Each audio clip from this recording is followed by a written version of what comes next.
Bonjour à tous, c'est Vanessa Montanari du blog de la recherche clinique pour Pharma Spécifique. Aujourd'hui, nous allons parler d'un nouveau sujet. Vous êtes ARC dans une entreprise et on vous propose de travailler sur une nouvelle étude puisque un des autres collaborateurs de l'entreprise s'en va. Que faire? Que faire, c'est-à-dire que vérifier? Comment vous préparer à cette passation d'études?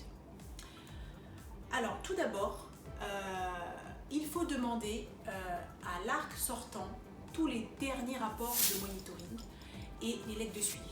Vous devez les lire avant que cet ARC parte de l'étude. Pour pouvoir, si vous avez des questions, pour que vous puissiez poser toutes les questions nécessaires à l'ARC précédent. Ensuite, vous devez vous assurer qu'une réunion de passation soit bien faite entre vous et cet ARC pour que toutes les informations vous soient transmises et que tous les documents vous soient donnés. Notamment, il peut arriver que certains ARC, pour une raison X, prennent certains documents du centre et les ramènent avec eux. Donc, vous devez vous assurer qu'il vous a fourni tous les documents, qu'au cas où il aurait ramené quelque chose et que le centre ne serait pas au courant, que vous le sachiez, que vous puissiez récupérer tous les documents nécessaires. Vous devez également lui réclamer la checklist du classeur investigateur. En tant qu'attaché de recherche clinique, vous devez normalement préparer une checklist du classeur investigateur résumant ce que contient le classeur investigateur au moment de la dernière visite. Donc cet attaché de recherche clinique sortant doit vous fournir cette checklist. Méfiez-vous, il arrive souvent que certains n'aient pas cette checklist. Donc vous devez savoir où vous en êtes dans ce classeur investigateur. Quels sont les documents qui sont manquants? Ou quels sont les documents qui sont actuellement présents? Réclamez cette checklist. Ensuite, vous devez poser toutes les questions nécessaires à cet attaché de recherche clinique avant son départ. Puisqu'après, une fois qu'il sera parti, vous aurez beaucoup de difficultés à avoir des réponses et vous devrez travailler seul. Ce que je vous conseille également, c'est au moment de la première visite de monitoring que vous allez faire sur ce centre, votre première fois sur le centre, je vous recommande de revoir tous les consentements des patients pour s'assurer qu'ils sont bien tous présents et également pour vérifier qu'il n'y ait pas de problème au niveau des consentements.